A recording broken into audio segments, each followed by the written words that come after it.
Hello बच्चों, आज की क्लास में हम डिस्कस कर रहे हैं हमारी कक्षा 8 की विज्ञान की वर्कशीट 8 और तिथि है 21 अक्टूबर 2020।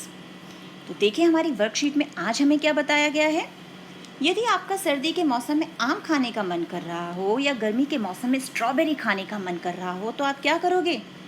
जैसा कि हम जानते हैं, सूक्ष्मजीव वातावरण में लगभग हर जगह मौजूद होते हैं। यदि इनको उचित परिस्थिति जैसे ताप और नमी मिल जाए तो वो बहुत तेजी से वृद्धि करते हैं।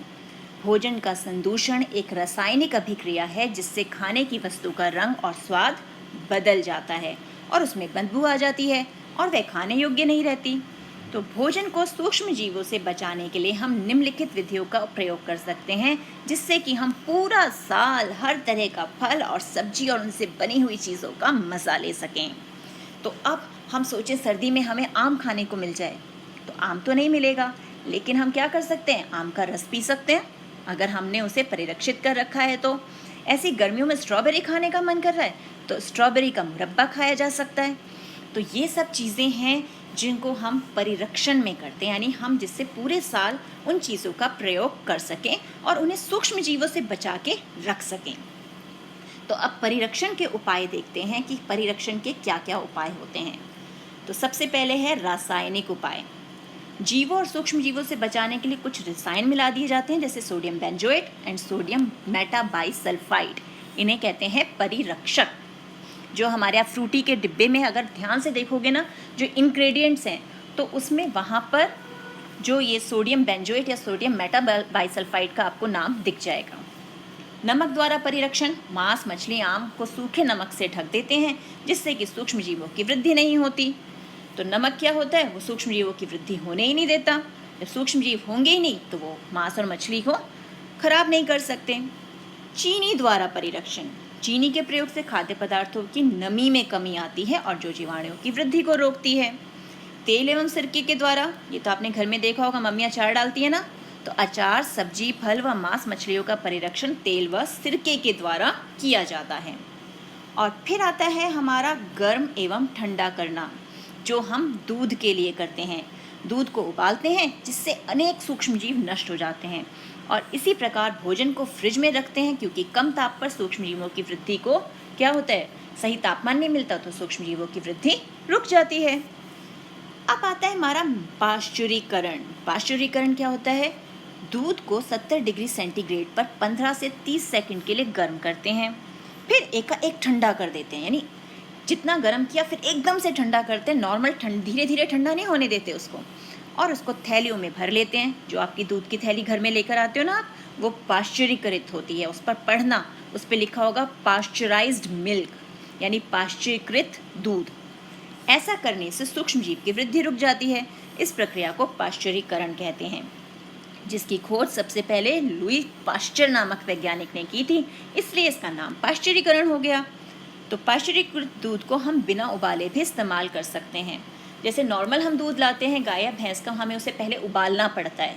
ये दूध क्योंकि उबाल के पहले ही ठंडा किया हुआ है तो हम इसे डायरेक्ट यूज़ भी कर सकते हैं, इसे उबालने की ज़रूरत नहीं होती।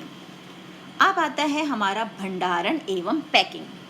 मेवे तथा सब्जियों को वायुरोधी सील किए गए पैकेट में रखा जाता है जिससे सूक्ष्म जीवों की सुरक्षा होती है। सूक्ष्म जीवों से तो हम क्या करते हैं, पैकेट में रखकर मेवे या सब्जियों को उसमें से हवा निकाल देते हैं, वैक्यूम क्रिएट कर देते हैं और उसमें वायुरोधी सील कर दी जाती है जिससे और हवा उसमें घुस ना पाए, तो उससे सूक्ष्म जीवों से उसकी सुरक्षा हो जाती है। तो ये हो गए हमारे भंडारण के तरीके और परिरक्षण के तरीके। तो अब है निम्न प्रश्नों के उत्तर दो। किन्हीं दो रासायनिक परिरक्षक के नाम बताओ। कहेंगे सोडियम बेंजोएट है ना, ये, और सोडियम मेटाबाइसल्फाइड। तो ये हो गए हमारे दो रासायनिक परिरक्षक। खाद्य परिरक्षण के कोई 4 तरीके लिखे, तो हमने इतने सारे तरीके सीखे हैं।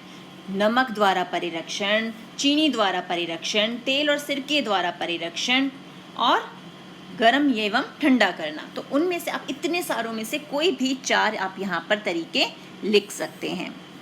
फिर है अचार में अधिक तेल व नमक क्यों डाला जाता है। तो क्यों डालते हैं हम? परिरक्षण के लिए। तो तेल अधिक हो जाने से क्या होगा? सूक्ष्म जीवों की वृद्धि रुक जाएगी। नमक जो है वो सूक्ष्म जीवों की वृद्धि को रोकता है। तो हम क्या लिखेंगे? नमक से क्या होता है? सूक्ष्म जीवों की वृद्धि रुक जाती है। सूक्ष्म जीवों की वृद्धि रुक जाती है। तो इसके लिए हम तेल और नमक का प्रयोग करते हैं। ठीक है। अब है आम से बनने वाली किन्हीं 4 चीज़ों के नाम बताओ जिनका हम परिरक्षण कर सकते हैं। तो आम से आप क्या क्या बना सकते हो? तो पहला नंबर आ जाएगा हमारा अचार। सबसे पहले तो अचार ही याद आता है। दूसरा हो गया जैम। और क्या बनाते हैं आम से? आम का क्या बना सकते हैं? और आम पापड़, है ना? आम पापड़ भी तो यूज़ कर सकते हैं। और क्या बनाएंगे हम आम का? आम का रस, उसे भी हम परिरक्षित कर सकते हैं। जो फ्रूटी वगैरह उसमें आम का रस ही होता है ना, तो ये हो गया आम का रस। तो ये है हमारी आज की वर्कशीट। मिलते हैं एक और वीडियो में। तब तक keep practicing and keep enjoying.